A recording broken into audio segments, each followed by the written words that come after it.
And here we go.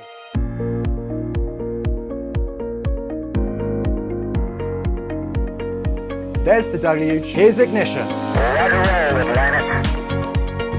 Doubling up. Did it just do a Kerbal? Back to the moon and beyond. Put that in the big bag, you know. Back at home, we all have a lot of work to do, but from here, it sure looks like a perfect flow. Propulsion continues to be normal. We did have an observation. Equalize. 343 unfolds to go. It's orange. Water towers can fly!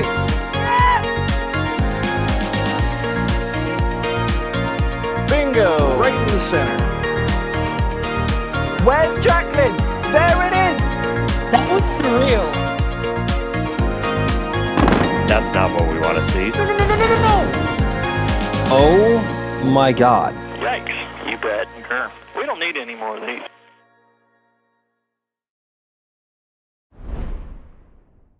Good morning. You are taking a live look right now at Space Launch Complex 40 at the Cape Canaveral Space Force Station in Florida, where SpaceX is getting ready to launch the Cygnus XL spacecraft on the NG-24 mission to the International Space Station. The booster that you see on your screen also set to land just a couple hundred feet to the left of the view that you see right here. I'm Sawyer Rosenstein. I will be your host today, joining you from the field, in fact, for this commentary. But as always, I am not alone on this commentary. With me, also on the other end of the field from where I am, is Max Evans. How's it going, Max? Good morning, everybody. Yes, it has been a rather eventful night, or it was a very eventful evening last night, and a very eventful morning as well so far. Still here, still bringing y'all coverage, and looking forward to seeing Falcon 9 up and away and back again. I know, it's been a while since we've had something over here at Pad 40 with Artemis taking center stage, and then followed by Atlas kind of stealing the spotlight for a bit here from the launch cadence. Now, Slick 40 getting ready to pick up the pace once again. We also have Jay Keegan today, who is pushing the buttons and pulling the levers, and we may hear from Gage checking in from the field in a little bit. But let's get started with the mission that we see here. And a reminder, if you have questions about this mission or anything for that matter, just tag us at NASA Spaceflight or at NSF, and it will appear in the software that we have running in the background here, and it makes it easier for us to see all of your questions. So, the mission is to the International Space Station. On board is the Cygnus resupply vehicle made by Northrop Grumman, hence the NG-24. Someone in chat will probably need to keep account of the number of times that myself or any of us say New Glenn by accident when talking about NG-24 for this mission. But this is the 24th resupply flight of the Cygnus vehicle made by now Northrop Grumman, originally Orbital Sciences, Orbital ATK, now Northrop Grumman. And this will be delivering a lot of supplies to the International Space Station. We are talking 11,000 pounds worth. So there is a lot to go up there. And of course, we'll talk about some of the things that it's bringing along. And by the way, I should point out that's 5,000 kilos for those who prefer those units. We'll talk more about that in a bit. But let's start with the rocket itself that we see on the pad right now. Max, which booster is it? And I guess what recovery asset is downrange?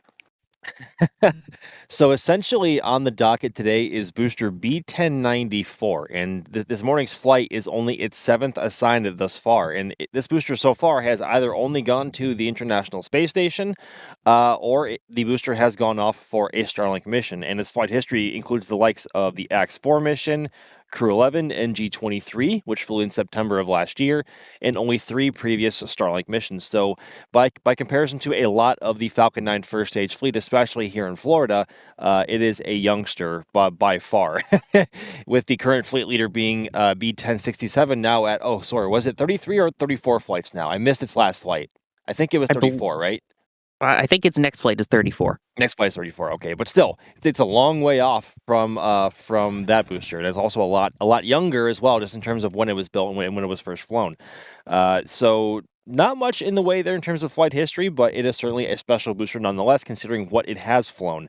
But in terms of landing assets, the booster is going to be coming back to LZ-40, so only the second ever landing back at Launch Complex 40 itself. The first being Crew 12 just a few months ago, which feels like yesterday somehow, but also like 4 years ago. I don't know.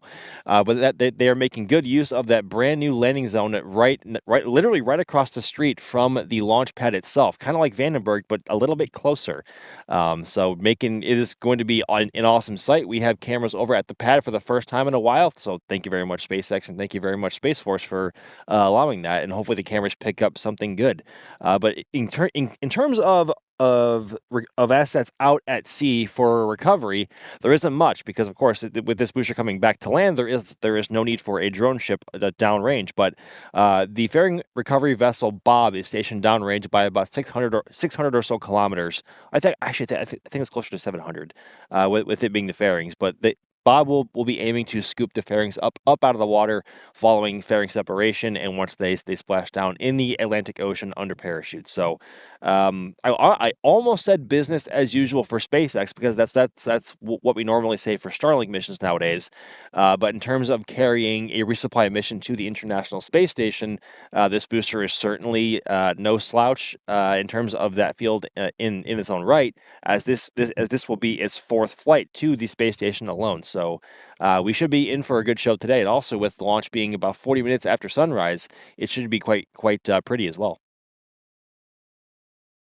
Absolutely. The colors here, absolutely spectacular this morning with the sun rising just a couple minutes ago, or at least starting to see the effects of the sunrise here a couple minutes ago. And I guess we should ask the field, what's the weather like? So field, what's the weather like? Well, it's actually pretty nice out today. There's been a little bit of a breeze, but nothing that's any concern here. And according to the 45th Weather Squadron, they agree that there's not that much concern in regards to weather. It is currently forecasted 90% favorable, so only a 10% chance of violating weather constraints, with the primary concern being the cumulus cloud rule. However, I know you're just down the lawn from me, Max, but from where I'm viewing, it's a pretty clear sky, huh? Very much so. We have just some stuff on the horizon looking out to our east and some moderate stuff behind us, but the wind is coming from the east this morning, so everything to our backs and toward the west is really of no concern this morning. And looking toward the east again, is like you were saying, Sawyer, the skies do look pretty clear this morning, and a nice just under half moon greeting us to our south. And I think it's safe to say that we can all look at the moon just a little bit differently now, considering that we just had 4 human beings come back yesterday evening who were just visiting in the neighborhood of it. So a rather special time. I can't help but look up and smile every single time I see it in the sky. It's certainly a wonderful time to be around and covering the realm of spaceflight, and this morning is certainly no exception. Yeah, I'm looking at it as we speak. It feels surreal that we've been back to it now, finally, after 50 years. Hopefully, this is just the first of many times that we see humans on their way to and back from the moon safely. All right, so let's get to some of your questions. Of course, the Cygnus vehicle was designed to launch on the Antares rocket, which was also built by Orbital and then Orbital ATK, Northrop Grumman, etc. But they took it out of service as they went to upgrade it to the 300 series, I believe in collaboration with Firefly on that.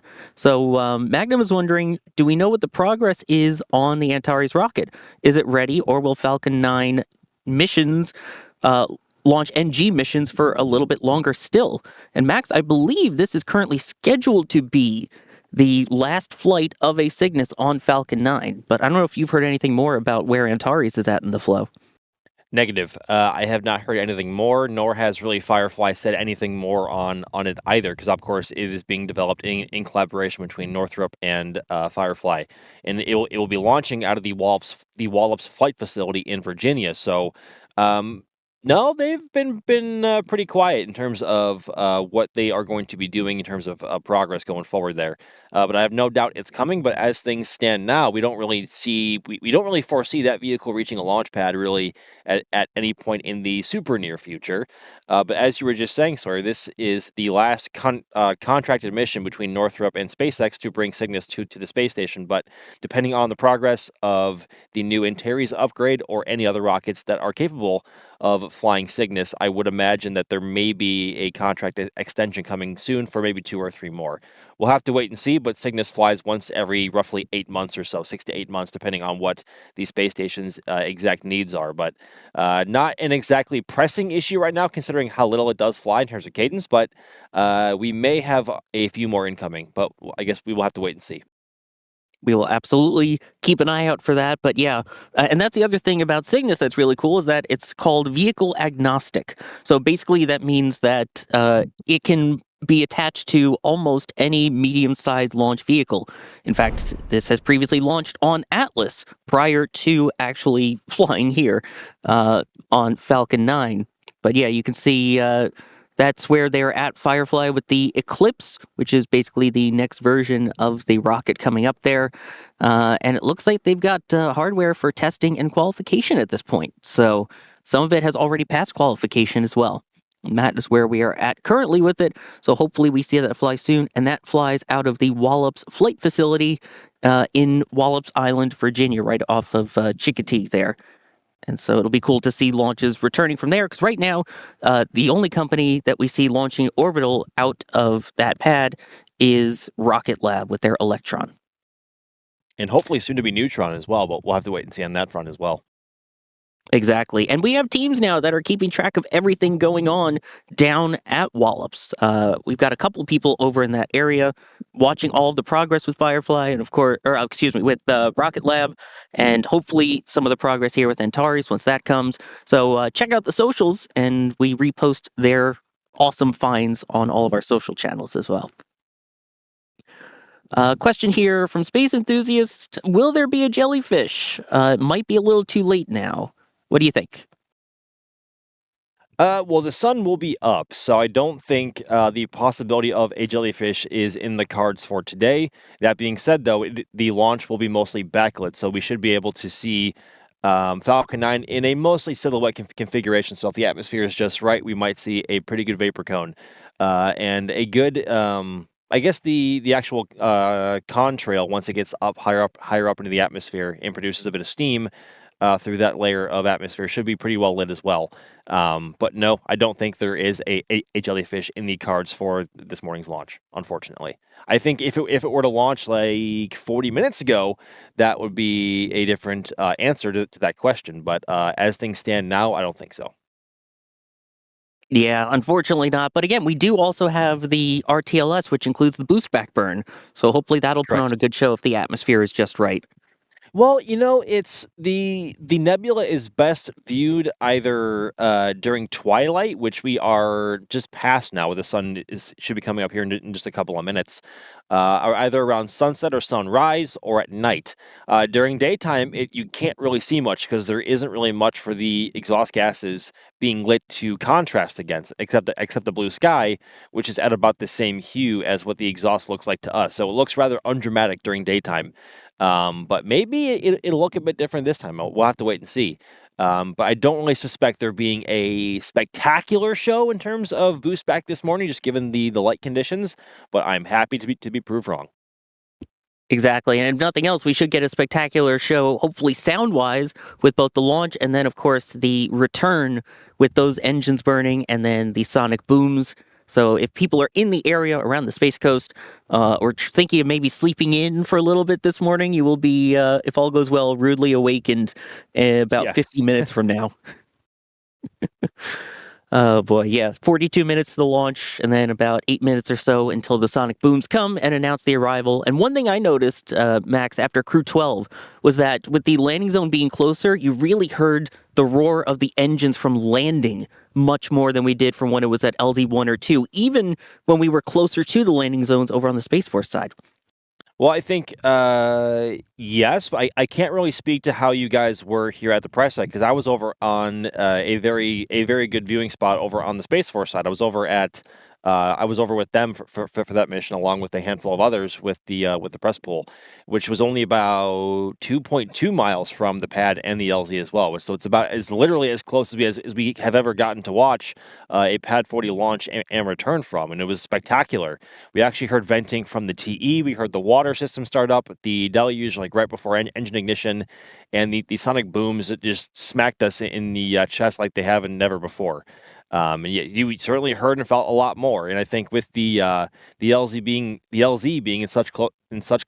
in much closer proximity to the pad than what we're used to with LZ 1 and 2, we are treated to a much better visual spectacle as well, with our cameras not having to venture too far downrange to pick up with the booster going to a destination that is much farther away. It's pretty much up and then back down again for the booster, so it's quite nice.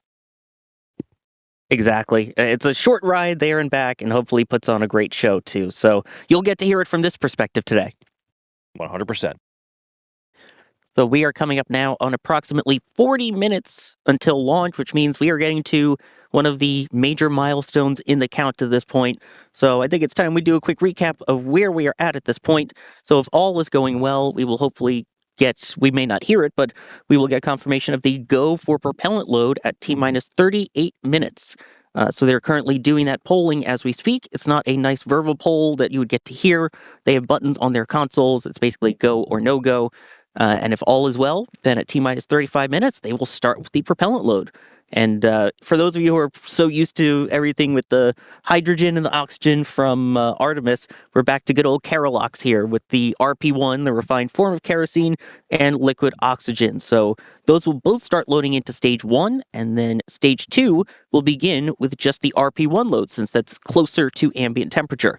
Once we get to the T-minus 20 minute and 20 second mark, when we get to the best vent, give or take a couple seconds there, that is when they will stop loading up the kerosene there and start loading in liquid oxygen about 4 minutes later at T-minus 16 minutes. So all of that still to look forward to. And there you can see on that timeline there. So hopefully about a minute from now, they will give the go for prop load. And of course, we will be on frost watch here in chat and staring at the rocket until we see that frost forming. Helps having this really nice close-up view as well to see the moment that it gets cold. Let's get to some more questions here. Peter is wondering, does Cygnus have engines? Yes, it does. There is one kind of main engine, a BT4 it's called, on it, and then there's a bunch of smaller thrusters that are used for attitude control, and all of those are the hypergolics, so the ones that basically when you touch them together, they give you the boom that you need to be able to move the spacecraft in that direction. But what's really cool now with the upgraded Cygnus XL, which they've been flying, this will be its second flight, is Max, it has the ability to do space station reboosts.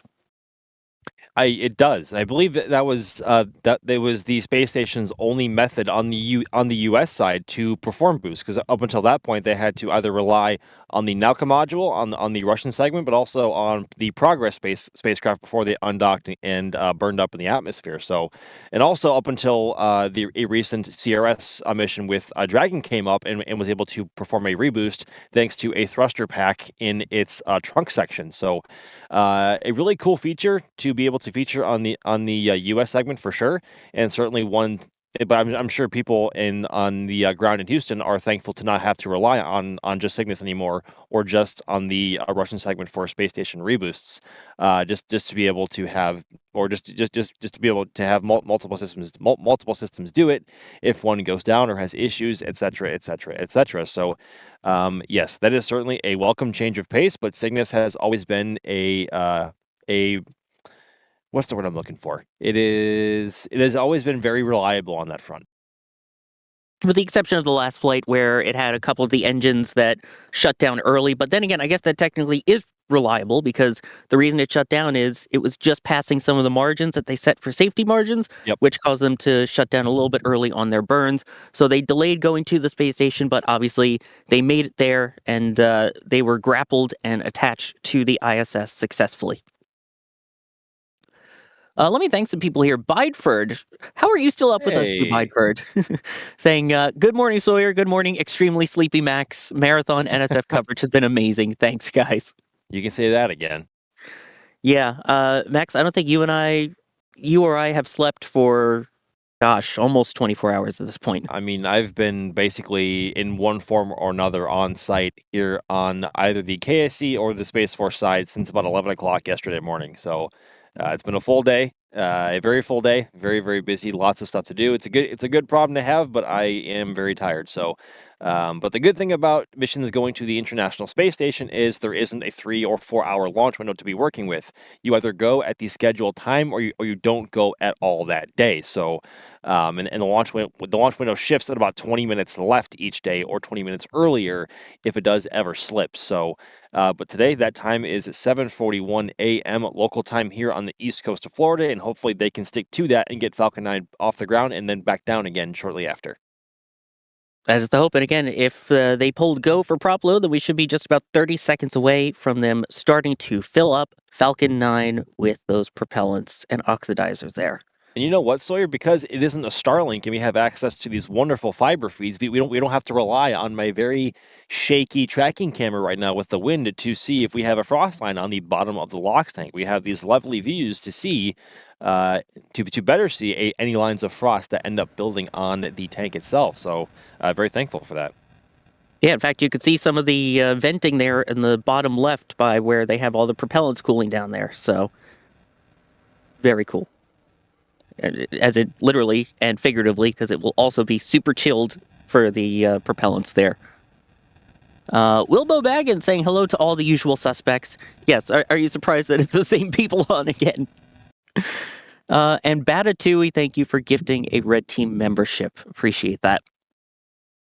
Now, Kit bringing up something that I do want to discuss here, that it's worth mentioning. All of these Cygnus vehicles are named after someone who made historic contributions to spaceflight. And Kit 44 was asking about this spacecraft's name, which was after the SS Steve Nagel, who flew on 4 shuttle missions, asking if we have any more biography about him. Yeah, I got you covered on that. So this is named after Stephen R. Nagel, who became a NASA astronaut in 1979 and flew 4 space flights, starting with 51G as a mission specialist, then as a pilot of STS-61A, and then was the commander of 2 missions in the post-Challenger era with STS-37 and STS-55. One of those missions included to help deploy the Gamma Ray Observatory, and he spent a total of 723 hours in space, and now his name will be attached to a spacecraft that will be spending approximately 6 months more in space attached to the International Space Station. I love how they do that to honor some of the big names in spaceflight, and even some of the names you might not have heard, but to honor a 4-time shuttle flyer, it's very classy. Homeplane was wondering, we were talking about Wallops Island. They're saying, I think Virginia's too far north for orbital launches. It's actually not, and a lot of that has to do with the ISS inclination, which is why it's launching northeast today with that 51.6 degree inclination. Right, Max? The ISS orbit is a kind of nice little orbit for that. It is. So it was actually designed in part to be accessible from both the east coast of Florida and also that from the Baikonur Cosmodrome in the back then the Soviet Union and Russia. So actually just Russia at that point. The Soviet Union was dissolved at that point. Good grief, words are hard. But that is essentially why the ISS flies in that trajectory. But that being said, though, it is also accessible from the Wallops Flight Facility, as of course that is where Cygnus has flown from before. But that being said, though, you don't have to be in. Well, to get to orbit in general, you can pretty much launch from anywhere so long as you are next to a big body of water or a big empty space of land like the Baikonur Cosmodrome is. It just depends on what orbit you are trying to get to. So if you're trying to launch from the Antares Spaceport, for example, you are probably best fitted for a sun-synchronous orbit considering how far north you are and how you have to launch or how you would, oh my goodness, how you would have to otherwise launch retrograde against Earth's orbit, which works against both your rocket and your spacecraft. You are trying to fly unless you are launching to a sun synchronous orbit, which is where you are essentially launching at a 90-degree angle directly in line with the sun, so you are in sunlight all the time in the above the Earth. So depends on what your overall mission objective is and what your rocket is designed for and what your payloads are designed for. But one of the unique things about the Eastern Range here in Florida is that you can launch northeast to the space station, you can launch directly east into a geostationary transfer orbit or beyond, and you can launch directly south into a polar orbit so long as you dogleg around the east coast of Florida and Cuba. So it's a very versatile spaceport in the range here, depending on where you want to go. But not every single spaceport has that luxury. Like Vandenberg is primarily good for low Earth orbits, going on a much farther southern inclination, and also going to the poles, and also sun synchronous, or if you want to launch retrograde as well. So, but the east coast of Florida is very, very popular for that reason, or one of the reasons, I should say. That's also why we say East Coast, West Coast, and why the Kennedy Space Center and this area is nicknamed the world's premier multi-user spaceport, which for the longest time I thought was just a crazy saying. But honestly, now that we're seeing so many different rockets flying out of here, the fact that of the most recent launches, the last two have not been a Falcon 9 is pretty amazing. Yep. I mean, just go down the list. If you have Launch Complex 39B, you have SLS. Launch Complex 39A, you used to have Falcon 9. Now you have Falcon Heavy, or Falcon 9 and Falcon Heavy. Now you have just Falcon Heavy and eventually Starship, hopefully later this year. At Pad 41, you have Atlas and Vulcan. At Pad 40, you have Falcon. At 37, you used to have Delta 4 and Delta 4 Heavy. Now hopefully Starship in the next 2 to 3 years. Going down to 36? No, you first. Oh, you're going in order. You're going in order. So then you have 16, which is where you have Terran 1 and Terran. Oh, it used to be Terran 1, Terran R with relativity. Then you have. No, I'm sorry. Yeah, no, 16 is yeah, that. 16 and 14. Yep. No, well, 14 is for Stoke in launching Nova. And that is also where John Glenn, who was the first American to reach orbit, launched from as well. And then, of course, going down farther after that, you have Pad 36 with Blue Origin and New Glenn. So when they say multi-user spaceport, they mean multi-user spaceport. Yeah, and amazingly, of those companies you named, almost all of them have already launched some form of hardware from here. Yes. I believe of those that you mentioned, Stoke is the only one that hasn't flown a vehicle from these pads here. Correct. So amazing. And I saw someone asking, by the way, we are seeing the frost starting to form on the vehicle, so they have started loading the propellants, which means they are committed. I mean, they didn't have a choice because it's an instant launch window, but they were officially committed to today's T0 with beginning of that propellant load, because once they load the propellants with the way that they are super chilled, there's basically no way to hold in the count. And again, with the ISS missions, it's an instantaneous launch window. So even if they wanted to hold, there was no chance to. Let's see here. Speaking of AC Gypsy, we were talking about all the different rockets, saying, do we have dates for the next Falcon Heavy, New Glenn Flight 3, and Starship Flight 12 yet? And yes, I actually meant New Glenn when we said NG, not Northrop Grumman. In terms of Falcon Heavy, I haven't seen any notices pop up, but the current consensus is toward the end of April.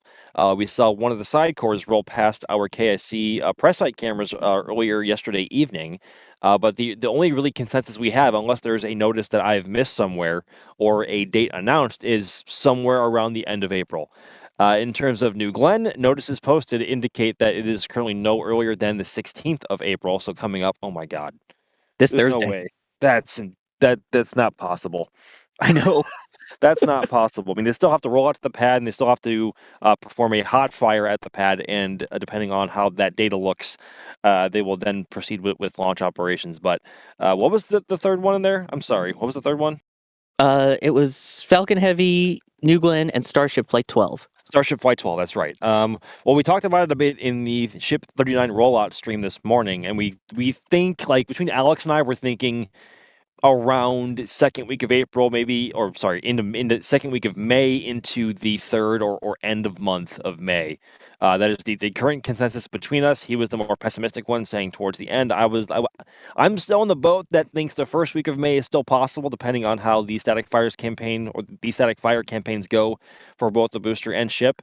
But of course, SpaceX wants to be thorough in testing these vehicles. They cannot afford to have a start to life like they had with the version 2 ship, and especially with the booster with a brand new pad, brand new launch mount, brand new everything. Like everything from the ground up is brand new with Starship. So that they have to take their time, they have to be methodical, and they have to make sure it works, because they need version 3 to work, not just for Starship's commercial viability in the next 2 to 3 years or beyond, but also for Starship HLS, which has a deadline of next year at some point if they want to actually fly a demo launch with NASA.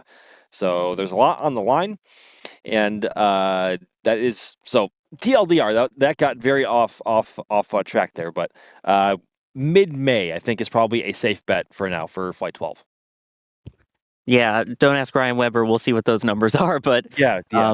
I think May is possible. And again, that's something we'll be able to talk about later, because we do know that the booster is scheduled to roll today at some point.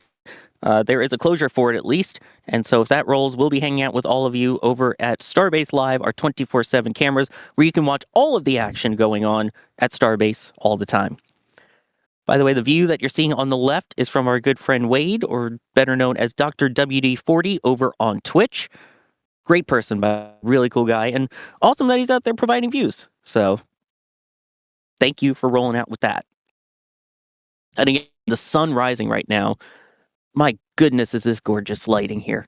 Yeah, but now the sun's directly in our face, and it's hard to look at the rocket. I mean, detail? Minor detail, yeah. And you may notice from the cameras there's a little bit of wind today, so it's a little on the shakier side than usual, but nothing that we've heard that would preclude a launch today. No. Ninja Guy Dan wondering, do you think this Falcon 9 booster might be visible as far south as Miami in these lighting conditions? I might see it from a cruise ship in port. Huh. In daylight, that's going to be tough, and especially in Miami, you're going to be looking north, and that's about where the sun's going to be, roughly. So you might get a faint silhouette. You might see the contrail as it gets into that part of the atmosphere higher up, around 35,000 feet or so. But I can't make any guarantees. It's a lot easier to see at night when the bright exhaust is contrasting against the very dark sky, if, of course, the weather in your area permits visibility. But in these conditions, I'm honestly not sure. I don't want to give you a for sure no or for sure maybe or yes. So I guess you'll have to go outside and find out for yourself. Yeah, it never hurts to go outside and take a look. And if anyone is out there and does capture any photos or videos, definitely be sure to tag us on the socials, because I love seeing everyone that, please, if you ever get it, tag me in it. I love seeing it. It's really cool. And I live a little bit north of Miami, but it can be really hard to see those launches in the daylight. If it's, again, right after sunrise, so out of jellyfish range, but close enough to sunrise, you might be able to see the exhaust plume, same with just before and just after sunset. And then obviously night launches, you would be able to see a lot more clearly from Miami. So I think you would have a shot, but as Max was pointing out, never hurts to go outside and take a look. M8GVC with a $20 tip at or £20 tip, at tips.nasaspaceflight.com, saying, guys and gals, just to thank you from the UK for all your amazing work on and off screen. Well, thank you. We're trying our best out here. There's a lot happening in spaceflight. We want to cover all of it, or at least as much of it as possible here. So we appreciate all of you joining us for this as well. Now, this is a resupply mission to the International Space Station, so it might be worth here going over some of the things that it's bringing up as we get ready for that 20-minute, 20-second vent in just a couple minutes from now. So, in total, as we mentioned earlier, there will be 11,000 pounds or 5,000 kilos of items being brought up to the International Space Station. About 3,100 pounds or 1,400 kilos of crew supplies, about 2,400 pounds or 1,000 kilos of that is all science related. 143 pounds or 65 kilos of spacewalk equipment, 4,600 pounds or 2,100 kilos of vehicle hardware, and 727 pounds or 330 kilos of computer resources. So, it's expensive to buy RAM, and now it's expensive to launch it into space, I guess. But some of the science that they'll be doing that will be brought up on this mission is really cool that I was looking at earlier. So one of the ones they're going to be doing is checking out blood stem cell production in space to see if that's something that can be used down here on Earth to help patients with certain blood diseases. Checking how radio signals change as they pass through the atmosphere, which can help with GPS navigation during bad solar storms. There's one that's going to be looking at the gut microbiome of these worms that will hopefully be able to see down to a microscopic level of, hey, how does the gut biome change while you're in spaceflight, which could help humans as we go further out. Some of the other hardware that they're going to be bringing up is a brand new exercising device, which is a joint collaboration with NASA and the European Space Agency, ESA. It's the European Enhanced Exploration Exercise Device, EEEED. So it's a new way to get them exercising by combining resistance exercises, cycling, rowing, and even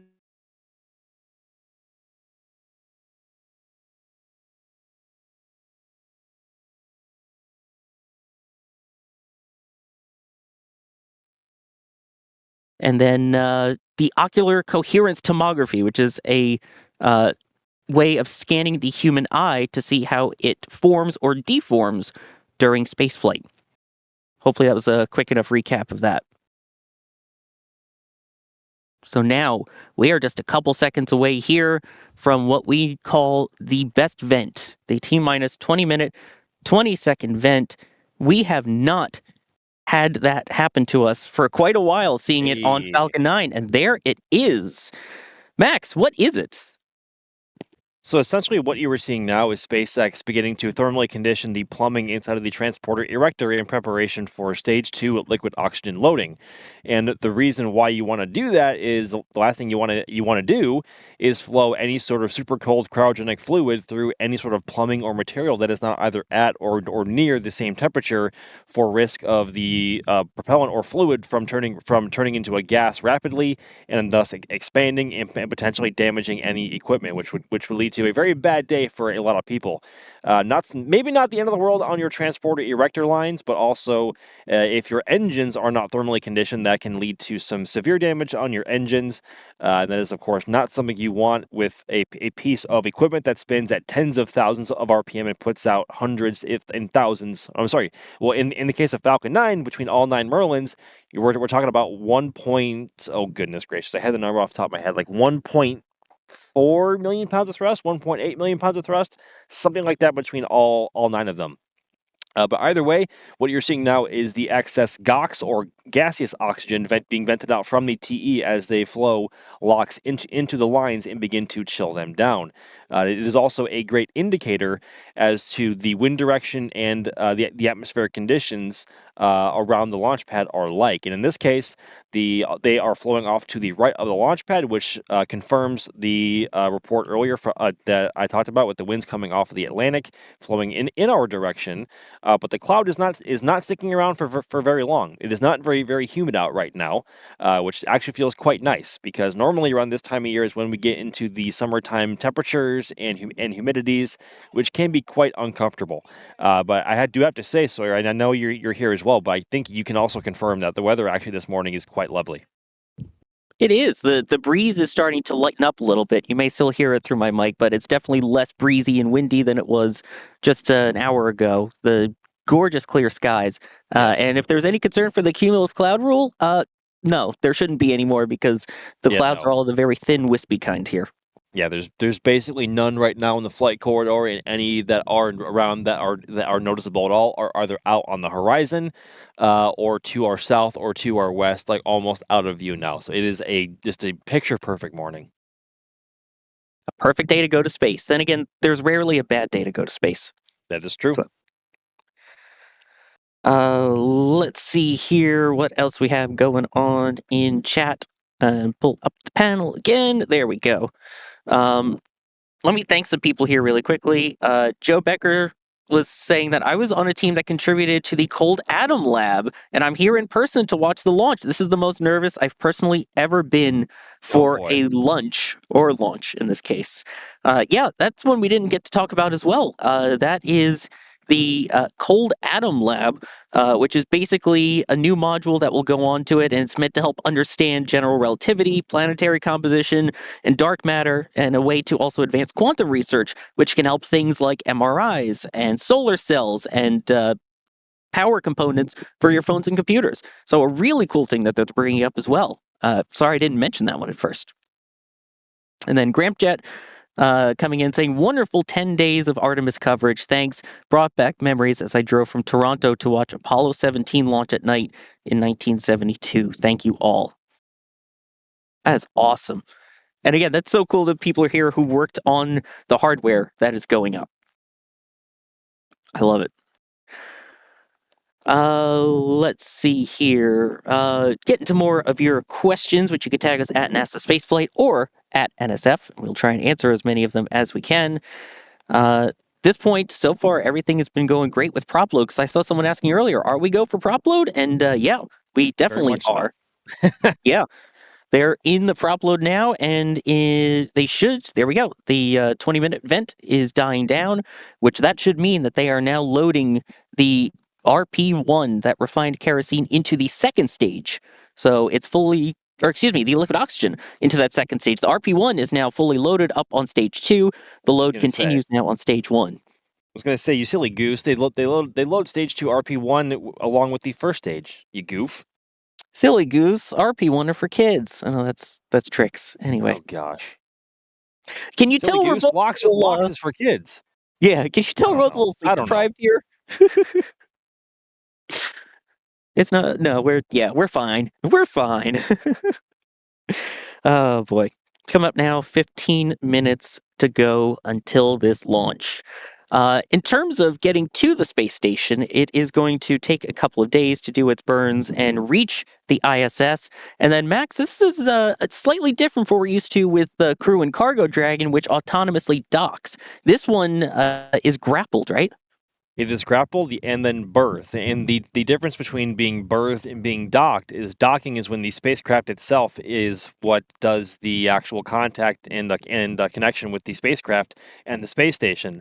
Being berthed is when the actual spacecraft is grabbed by the Canada arm on station and then moved into position by the arm and then secured by that point as well. So also they used different mechanisms between berthing and docking. The berthing ports are a bit wider on station to accommodate for larger cargo, and Cygnus is about, I think, the largest cargo vessel that currently flies to the space station, which is also why it kind of serves as the trash bin as well, because Cygnus is not reusable, and when it is done, they load it up with all the garbage and trash on station, and then it burns up in the atmosphere, and along with all the trash inside of it. So, yeah, so Cygnus is berthed, which is something that we are seeing more and more rarely nowadays because everything is becoming more automated and can dock, i.e. Starliner and Dragon. But yeah, that is a very unique and kind of, I don't know if old school was the right way to put it, but berthing is still very, very cool to see because you have to have all sorts of training to make sure that you are certified to operate the Canada arm in all axes of motion, because of course orbital mechanics is very real, and if you mess something up there, you really mess something up.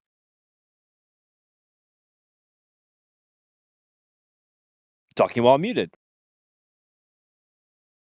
Yes, thank you. So for this one, it will be Flight Engineer Chris Williams and Flight Engineer Jack Hathaway. That will be the two supporting the Cygnus arrival, and it will be Jack who will be the one using the station's Canadarm2 to actually grapple and then berth Cygnus to the station, where it will stay for approximately 6 months.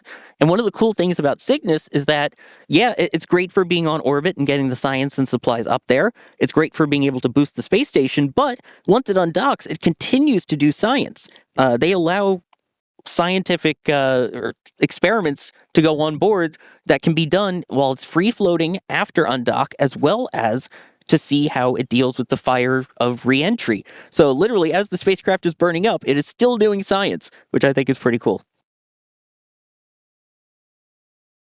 Let's see. Resistojet saying, are the fairings new on this one? They look very clean. I don't know if we've caught the fairing numbers on this one yet, Max. You know, actually, I took photos at the pad this morning. I didn't upload them or edit them because I had to immediately transition into into the live stream for Splashdown. But I do have those. I have the numbers. I saw them in my viewfinder. I have photos of them. I just haven't gotten them up. So I'm sorry, Chris. I know Chris loves those photos as well. But I will see what I can do about getting those up. Not too busy right now. But we do have the numbers. I was too lazy to check. I'm sorry. That's all right. Alex will update his spreadsheet later once we get those up. But they do seem on the newer side, at least. We've seen some that have flown, I believe, upwards of 36 times for certain halves of fairings. So, yeah, there are definitely ones that have been more well flown, it looks like, than the ones that we see there. So right now we are coming up on 11 minutes to go until launch. So far, everything continuing to look really great. The weather looking good so far. Haven't heard anything on the spacecraft side of things. This is what we like to see. And again, as we talked about before, using these super chilled propellants, it's a way to be able to basically cram more propellants into the same size space so they can get more efficiency out of their engines. The only thing is, that means that since it's so cold and that it is very warm in Florida, typically, it can condense away. So that's why they pretty much finish loading propellants within 2 minutes of when they plan to actually launch. So that's when it's going to get into the nitty-gritty there. But again, beautiful day here, and it's so weird. The last time that I was here, at least, was for the Artemis 2 launch, and I'm looking just to my left of where I am, and there is an empty mobile launcher out there. That is set to roll back to the VAB sometime in the coming weeks. They had the crawler out there, but man, I can't believe that the last time a vehicle was out there, Artemis was on that pad, and now it's not after its mission completed. And if you want to get some of those photos that the team took of the vehicle out on that pad and at launch, you can get those at shop.nasaspaceflight.com with our prints. They are available as both metal prints as well as posters for your room. So if you want to remember the history that was this mission, this is the place to get it. You can see there we've got moon shots, we've got some of Max's remote shots and that flag one. Got a couple of my shots in there as well. Oh man, that was so beautiful. And again, it's weird looking over. Max, have you pinched yourself looking over at the empty pad going, where's SLS? Oh yeah, it launched and finished the mission. I mean, photos like this, which I think is a bucket list photo of mine, is like, it makes it real. Obviously, it happened, but you kind of have to. I'm still trying to get used to the fact that we can talk about Artemis 2 now in the past tense with the mission being complete now, which is incredibly strange. And these photos obviously make it very real that it indeed happened, and it was about as perfect as you could ever imagine, especially from our side. Yeah, so you can own your piece of history over there at shop.nasaspaceflight.com. We also have all of our other amazing Artemis merch there, including the newly released Splashdown Celebration merch. So you should go check it out if you haven't. There's been a lot of new stuff since many of you have checked out the site. We are now 8.5 minutes approximately to go until launch of Falcon 9. For those just joining, this is a Falcon 9 over at Space Launch Complex 40 at the Cape Canaveral Spaceport Station in Florida. This Falcon 9 on top has in it the Cygnus XL resupply vehicle on the NG-24 mission. This will be bringing up about 11,000 pounds or 5,000 kilos of supplies to the International Space Station just a couple days from now. Security choppers flying overhead here as we get that much closer to launch. So coming up there on the T-minus 7 minute mark, and that is when they begin the engine chill. So in about a minute, we'll get that engine chill, Max. What does that mean exactly? So similar in concept to them chilling down the lines in the transporter erector for stage 2 LOX load, and that they are thermally conditioning the turbopumps and materials inside of all 9 first stage Merlin 1D engines to allow for smooth propellant flow and nominal operation of all pumps and components inside the engine at their proper temperatures. Because again, both LOX and RP1 are super chilled and therefore cryogenic at that point as well, and super cold. And of course, metal contracts when it's cold, and therefore changing the tolerances and operating statuses or parameters of the materials and the pumps and all other materials on board. So that is why they thermally condition. That should be happening in just a few seconds. But also, at the T-minus 7-minute mark, folks, I have some cameras to get ready, Sawyer. So it's about that time, and we will hopefully be up and away and the Seeing Falcon 9 go up and come back very soon. So thank you very much, everybody, for talking, and we will see y'all on the other side. Thank you, Max. We will talk to you once we are in flight, and it is a gorgeous day for flight. So again, that engine chill should now be underway. Very soon, they will start wrapping up all the propellant loads on Falcon 9. Again, Falcon 9 using RP1, which is a refined form of kerosene, and liquid oxygen. So that is what will be propelling it. And it's been a while, it feels like, since we've had a launch here at Space Launch Complex 40 with all the eyes on Artemis. But we have this booster B1094 out on the launch pad, and it is set to return just a couple hundred feet to the side of where this view is at LZ 40, landing zone 40. So this is an RTLS, a return to launch site. So if anybody is on the Space Coast in the surrounding area, be prepared for those sonic booms that will happen approximately 8 minutes after the launch.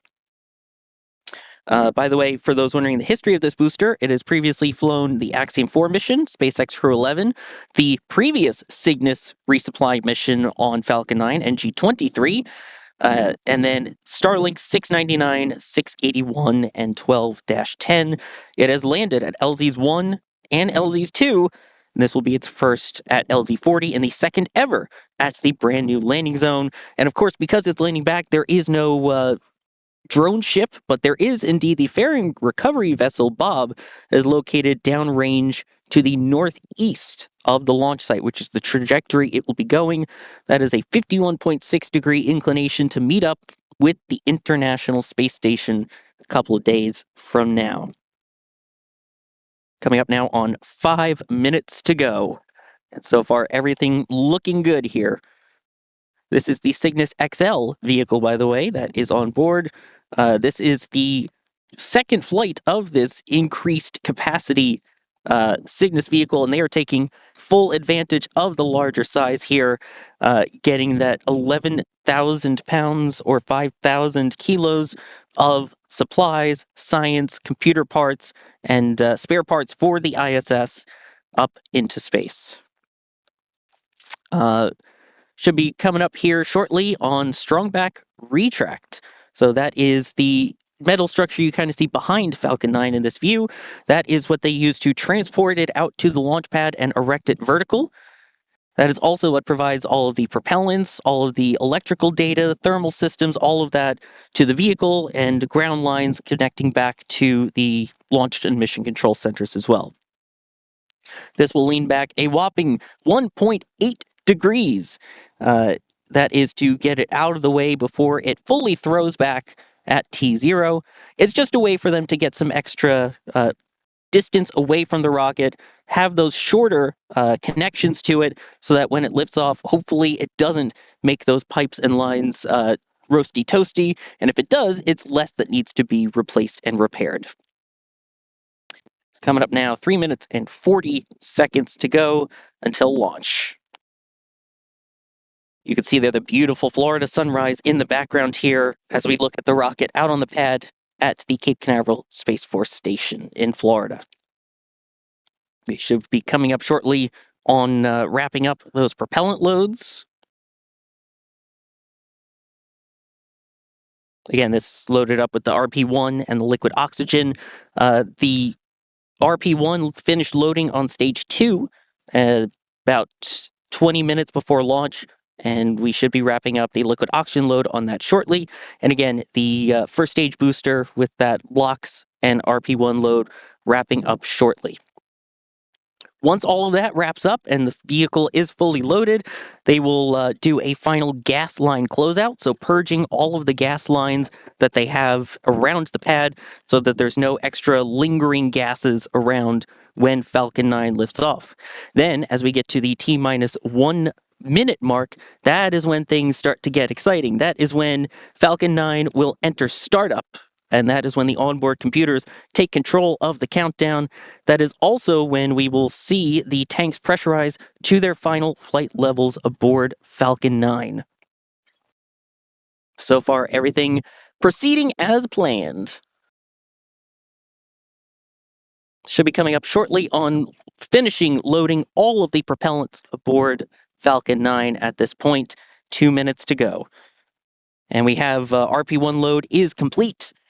So there we go. We have a basically fully fueled Falcon 9 here on the pad, 2 minutes away from launch. And there we go. There's the confirmation that it is fully fueled now with stage 2 LOX load complete.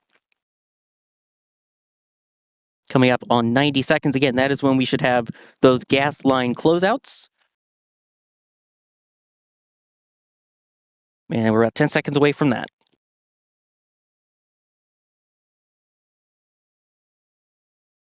There we go, 90 seconds to go. And you can also see the gas line closeout there with the purge, that final purge as well, on the transporter erector. That's the same spot where we see the 20-minute, 20-second vent. Just one last one here. Coming up now, about 15 seconds to go on Falcon 9 entering startup. From that point, it will be all of the onboard computers that will be monitoring the spacecraft systems and preparing Falcon 9 for launch, going off of those ground-based systems that it is attached to. And 1 minute to go.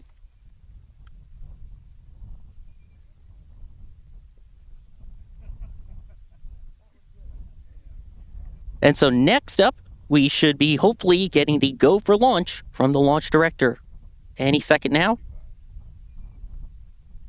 And we have a go for launch. Coming up now, just about 30 seconds to go. We will, of course, be quiet during the launch and let you listen into it, and I will be enjoying it in person as well. And we'll join you a little bit later into flight for that.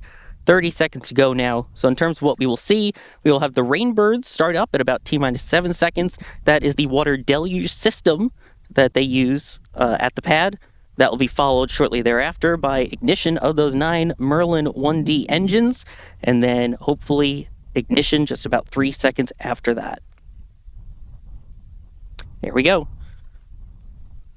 Rainbirds, ignition, and liftoff of Falcon 9, Cygnus and Falcon, 2 birds flying together.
Some gorgeous vapor cones there as Falcon 9 continues its climb now, passing through max Q, maximum aerodynamic pressure against the vehicle.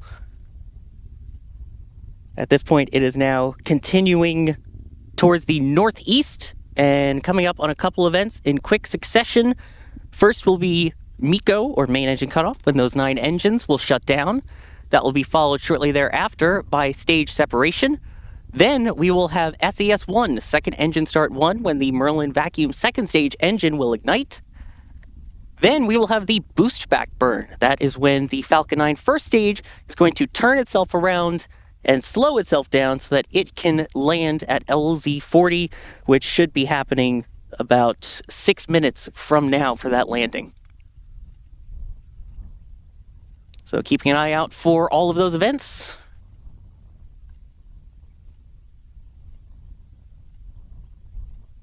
And here we go.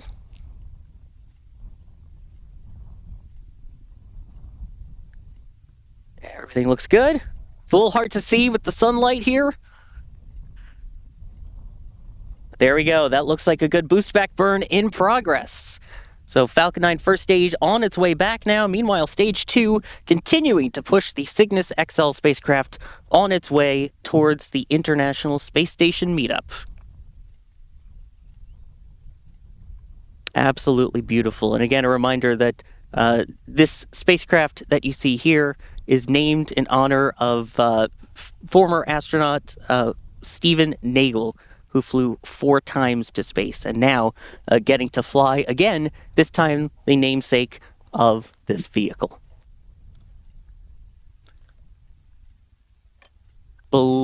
Unbelievably gorgeous so far. You can still see the cloud layer from where it was taking off in the sky, just kind of hovering there.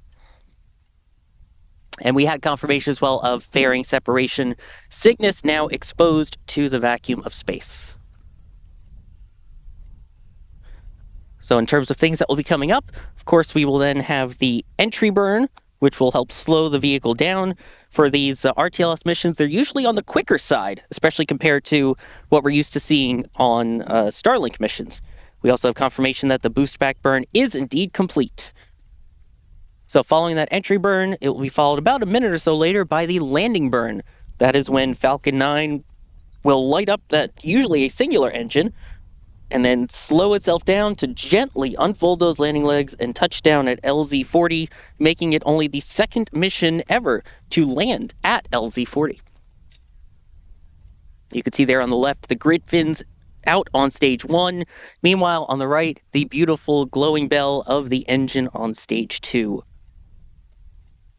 I will say, I don't know if you were able to hear it at home, but I could definitely hear the VAB squeal from where I am, although I am across the street from the VAB. Hopefully you guys are able to hear it too, because I know people are always saying, I didn't hear it, or I can totally hear it. There's very people where it's like, I thought I did. It's either you did or you didn't, it seems like. Hopefully you're able to hear it.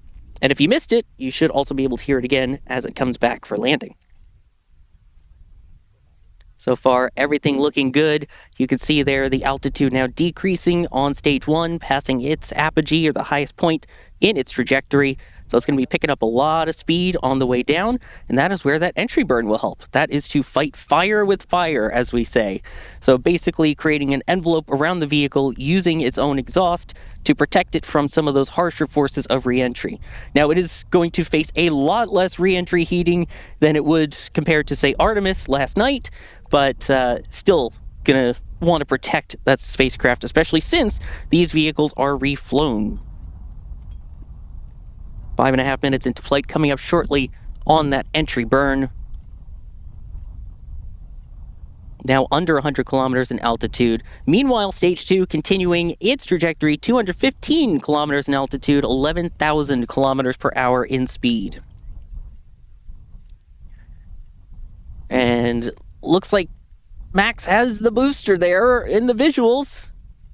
So we should see that ignition coming up shortly on it. Or sorry, this is Wade, excuse me, Dr. WD40 on Twitch out in the field, also providing us a feed, managing to still track it at this point as we wait for that entry burn. You could even see some of the puffs from those cold gas jet thrusters that are used to help Falcon 9 orient itself. And there we go. There is the entry burn. You can see the 3 engines there based on that sort of rectangular shape. Still burning, looking at it here at the naked eye, and there it is. There's shutdown of the boostback burn. And there's the couple second delay. Absolutely beautiful. So again, next up will hopefully be that landing burn, the single engine burn to slow Falcon 9 down and have it touch down at LZ-40. And again, as soon as we get that landing burn, I am going to go quiet and let you listen in for those sonic booms as well as the engine noise to follow. So Everyone get the sound up and ready to go. Oh, right through the vapor there. Let's listen in for that ignition and for landing.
Oh, the sound of that, spectacular.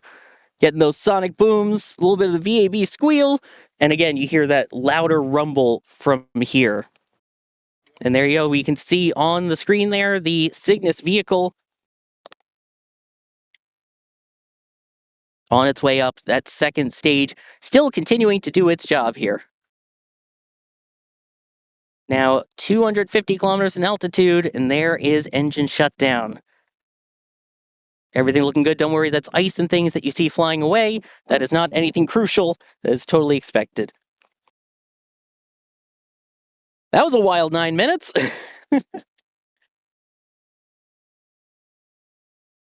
Unbelievable there. And shortly after, we will hopefully see the Cygnus vehicle separate away on its journey to the International Space Station, with Falcon 9 hopefully having done its job. At this point, it looks like it has indeed done that very well. So at this point, the Cygnus XL deployment is expected about 5 minutes or so from now.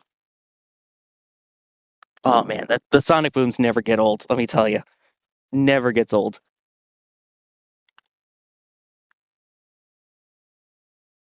So now it's going to do that little bit of a coast. And there it is. There is Cygnus. Unbelievable. So right now, again, waiting for that deployment. Of course, you see those big, giant solar arrays folded up. Those are the very rounded solar arrays. If anybody plays Kerbal Space Program and has seen those round solar array wings, that's basically what they're modeled after, was Cygnus. Wow. When in doubt, bring it back to Kerbal. Max, yeah, that was something, huh? Oh my God, that was beautiful. My goodness, that was so much better than I could have imagined for this time of the morning. Holy cow. Wow. Yeah, you're not kidding. I mean, to be able to see the plume, we got the vapor cones. Yep. Was not expecting that, to be honest. It's not humid out right now, but maybe there's a bit more moisture in the air where it goes transonic in the atmosphere. But my word. Yeah, we got the vapor cone. We had actually a really beautiful final ascent on the first stage, and then a boostback burn was phenomenal. I was able to track the booster for a long time until I ran into the tilt limit of the tripod head, and I was like, no! And this lost it. It went out of frame. I saw the entry burn. I couldn't quite get it, but I could kind of see where it was going to come down, so I aimed it at the edge. At the edge of the con cloud that it made on the way up, hoping that it might pass through through my frame and catch it. And sure enough, it came right through, tracked it all the way to the ground, and it was just, like, that was beautiful, man. Good Lord. I mean, it helped that there was also the giant streak behind it after the entry burn to help keep following it. Yeah, that was about the most obvious, like, steam or smoke trail, whatever you want to call it, behind it that I've seen a Falcon 9 first stage take on its way down. That was remarkable. What's also really cool is looking up at the sky, you can still see the clouds from it. And one of the distinct ones, there's a very round cloud, and that is from the, looked like another vapor cone of the booster on the way down. That one little circular cloud still remaining from the evidence of that. Yeah, that was also a remarkably crisp sonic boom, too, especially from this far away. Oh, yeah. And that's I what I was wonder saying as well, Max. Now you got to hear it from this vantage point. The the Slick 40 sound from here is pretty good, huh? I mean, it's not bad. Bad, It's not bad. huh? I'm just gonna say it's not bad. All right, touche. Yeah, that was amazing here. We have a little bit of support as we come up on the deployment here that I want to hit. There we go. We have Flippers saying beep. I want Moonjoy over beep. Yeah, no beeps on this one as well. So maybe you'll save it for sign off, get some beeps in there. But golly gee, yeah, I know that's what we keep saying, but also when you're exhausted and tired and you're trying to find the words and you can't, it's yeah.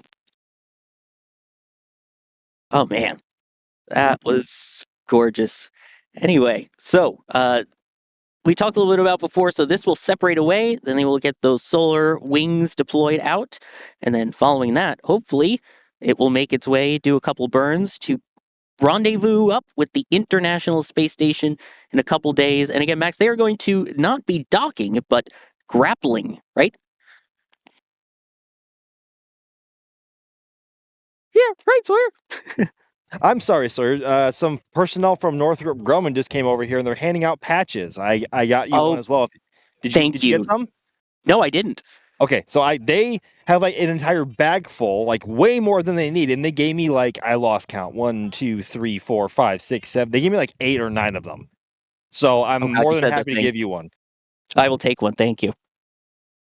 Yes, thank you, Northrop Grumman. Like patches are becoming a rarity nowadays, and the press pool treats them more or less like currency nowadays. So, yes, it is spectacular. But what was your question, Sawyer? Sorry, I had to hop on it while they were here. No, it's fine. It was about once it gets to the station, because in about 30 seconds or so, we should see Cygnus deploy on its way. But we were saying then it's a couple days' journey for it to be grappled this time to the ISS. Yep. Yeah, it all depends on when it launches and what orbital mechanics dictate how quickly it can or cannot get to the station. Like for Soyuz, sometimes it's either like 8 hours, sometimes it takes 2 or 3 days, and it's the same with Dragon. Although they do aim for that much shorter window now because it is a lot more comfortable for the crew to spend 8 hours in a. Oh, there we go. Cygnus separation. There she goes. Cygnus XL on its way. The SS Stephen R. Nagel heading for 6 months aboard the International Space Station. An astronaut who we lost getting to fly one more time. I love that. Beautiful. But yeah, as I was saying, it's a lot better for the crew on board to be spending 8 hours in their tiny capsule as opposed to 3 days. It's best to spend as little time as possible in that small space. Especially on Soyuz, because Soyuz is not spacious. Oh no, it is not. It is a very cramped quarters, and they try and pack as much in as they can. But again, this still has 11,000 pounds of stuff in it for the ISS. I know stuff is not the best term for it, but it's the only term I could think of off the top of my head, with science and spare parts and spacesuits and computer parts, all of that still. I'm going to drop a quick picture in the back channel while we get to some more, while we get to the replays here. Which we are working those replays, so stick around. We'll get to see some awesome views. Bideford with a $25 super chat saying, Max, Bideford would love a patch too. I can get you a patch, Bideford. I have more than enough. Just DM me and I'm happy to give one to you. Yeah, we'll make it happen. For you, Bideford, absolutely. I saw someone saying, why were there 2 sonic booms? Max, it's got 2 different parts of the vehicle that go through the subsonic regime there as it transitions through. So you say you heard 2. Technically, I hear 3. There's technically 3 sonic booms per Falcon 9 booster. So the shock waves originate from the base of the Merlin engines. Then there's one more right on the edge of the engine section where the engine bells come out of, where the landing legs kind of mate to, and then the other shockwave is made from where the grid fins protrude from the first stage booster. So it's more like a ba-ba-boom. So if that makes sense, like the first two are in very close proximity to each other, followed by the one generated from the grid fin. So it's like boom, boom.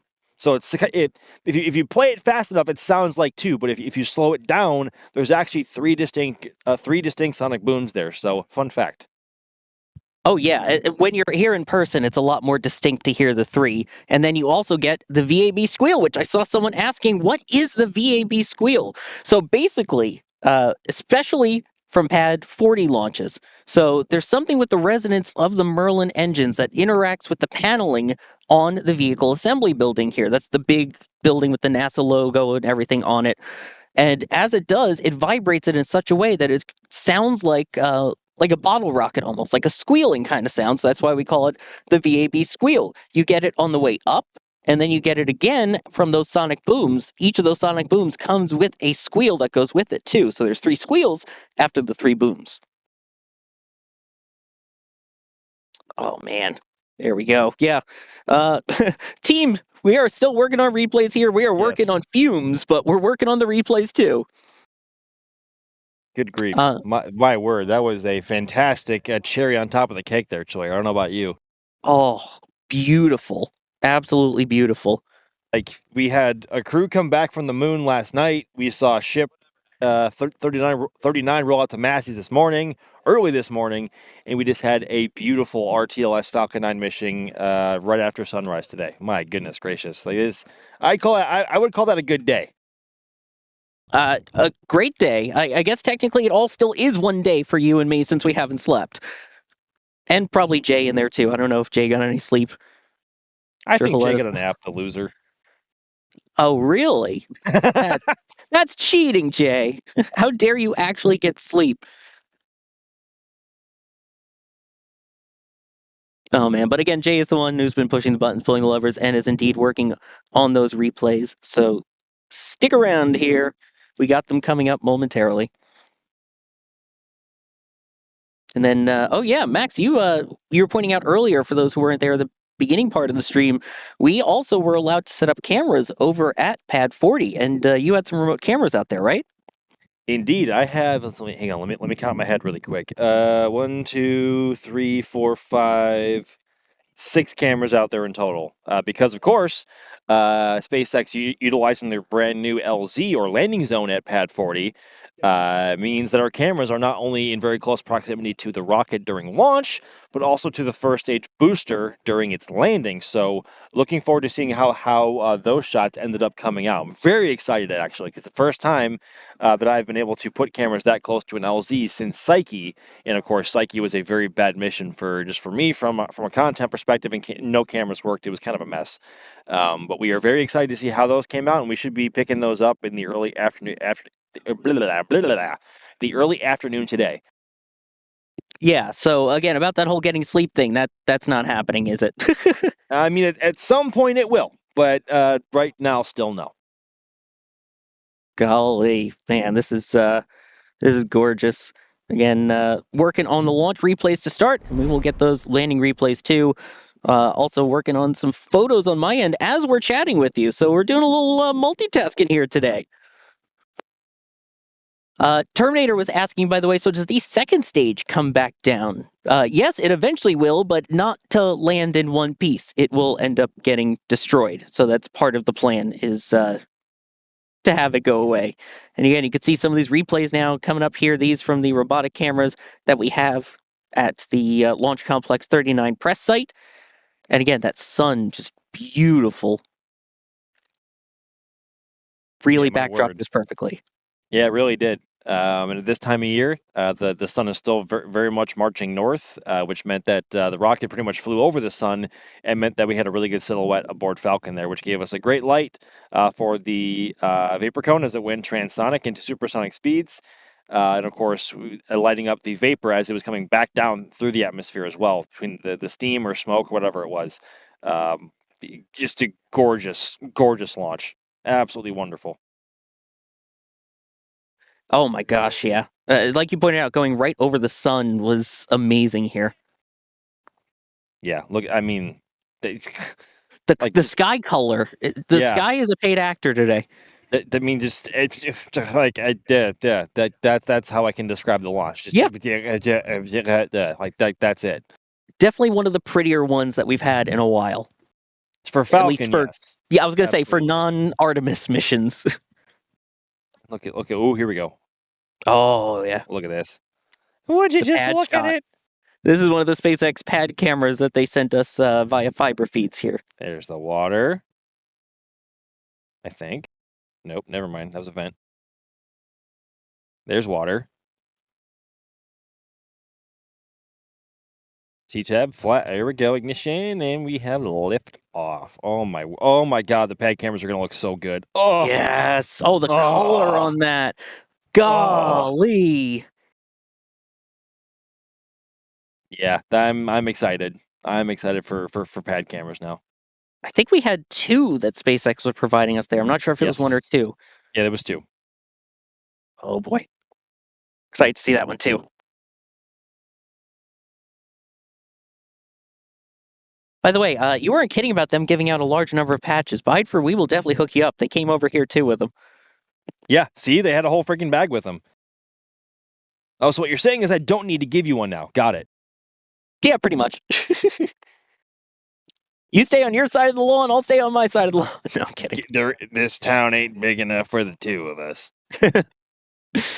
Wah, wah, wah. But yeah, this was the other one, the straight-on view of Falcon here. There we go. There's the ignition. Oh, man. Like the side-on views that we get for Falcon Heavy, kind of like that. Those are some of my favorites. I like the head-on shot. Yeah, I'm excited to see how these turned out. I'm thoroughly excited. So that means that everyone should be following the NSF social channels so that you'll be able to see all of our posts as they come out here, including Max's awesome shots. I'll be posting some too. So yeah, definitely check out Facebook, X, Instagram, Threads, TikTok, Blue Sky. We're on all of those. So you can check us out there, follow NSF, wherever you are. And again, if you're wondering when the next launch is, you can always check out the next spaceflight app, because I believe in a couple of days, this same pad will be used again for a return to late night or early morning Starlinks.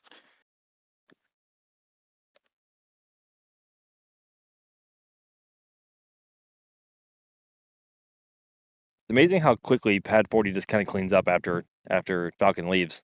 I mean, it's basically it's ready to be turned around right away. Yeah, the next launch is currently scheduled for Tuesday at 2:13 a.m. So back to the late night Starlinks. Oh God, really? From this exact launch pad. Yep. Wait, what day? What day of the week? Tuesday. Oh my God. So Monday night into Tuesday morning. Okay. All right. All right.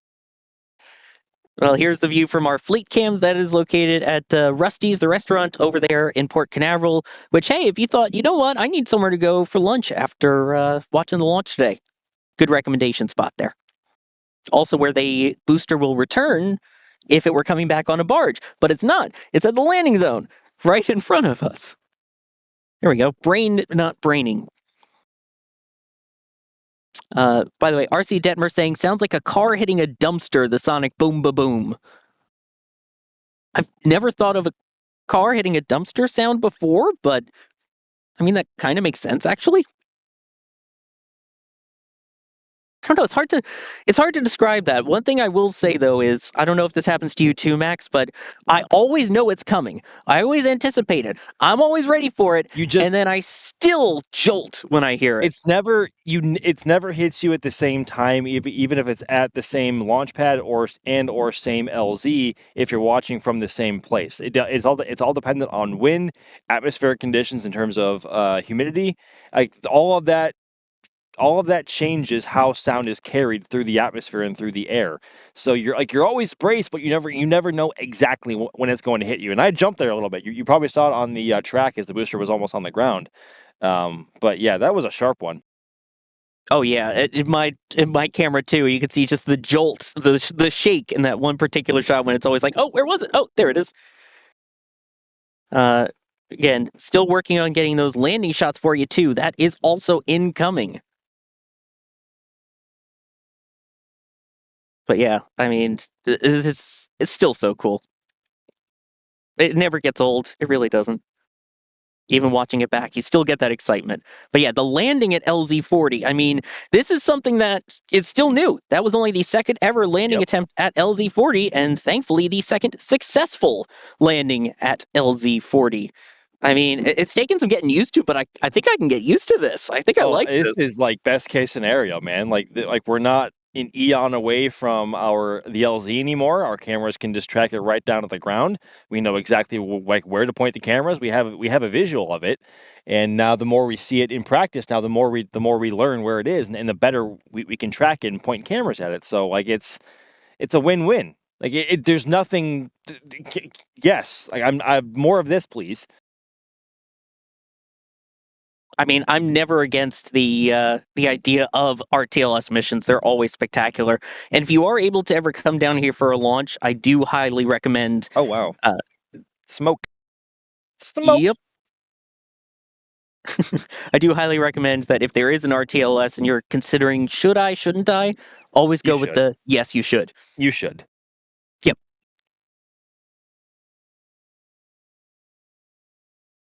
Oh man. Birds are chirping. It's a Saturday morning. I never thought I'd still be so energized and hyped after thinking I used up all my energy and hype. I'm just waiting for the crash to hit me, honestly, at this point now. Like I was holding out all my energy just to get this one off the ground, see it up, give you all a good track and some decent commentary or some I don't know how good my commentary's been, but just give you guys some commentary, and then once stream is over, then I'll just kind of like fall to my face.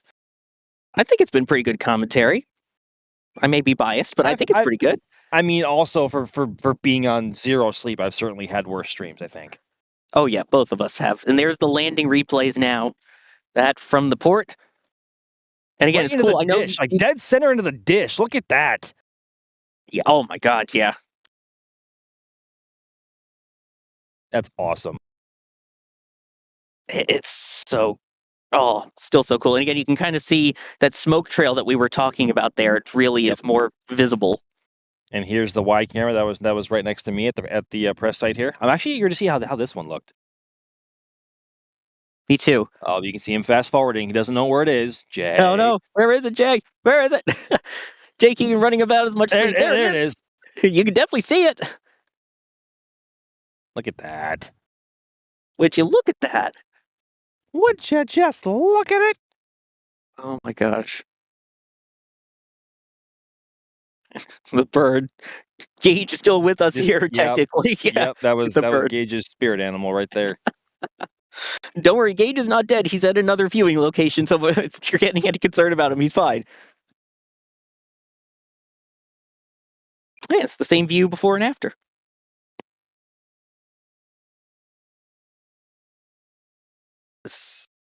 And here we go. You can really see how much it falls. It really looks like it's just free falling. There's that smoke that we were talking about there that made it very easy to track. And let's listen in to hear the audio again with that vapor code there. Oh my gosh, listen in. Yeah, look at this. Like, look at that smoke trail.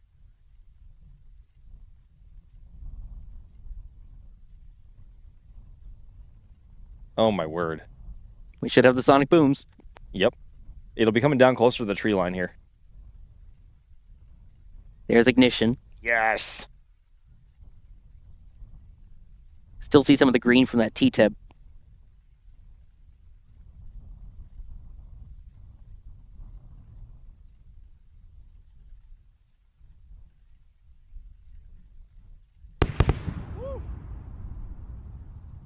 There it is.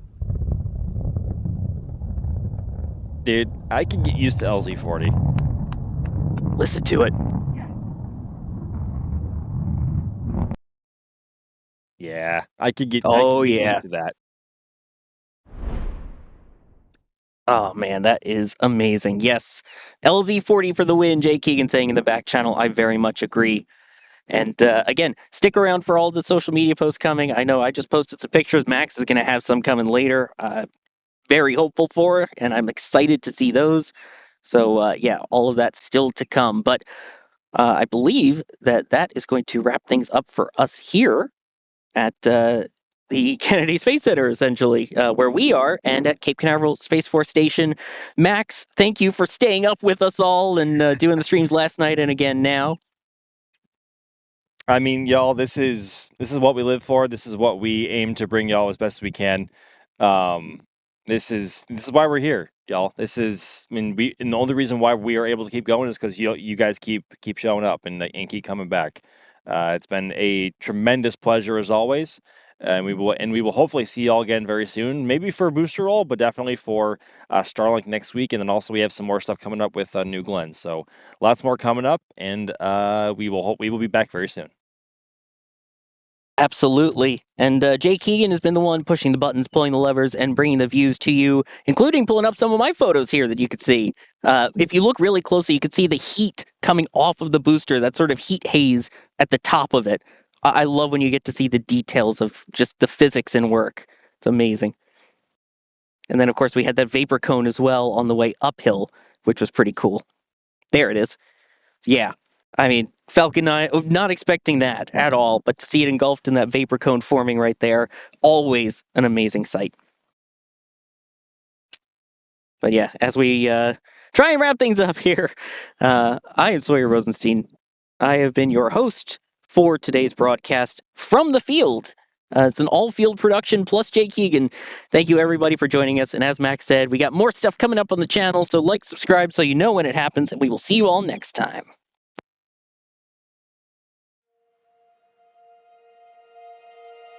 And here we go.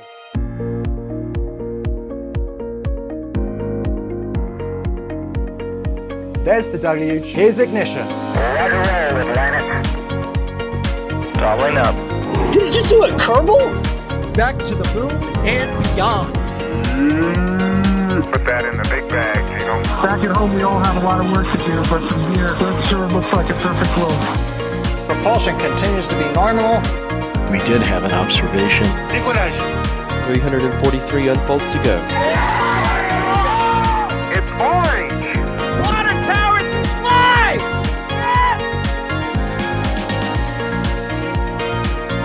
Bingo! Right in the center. Where's Jacqueline? There it is! That was surreal.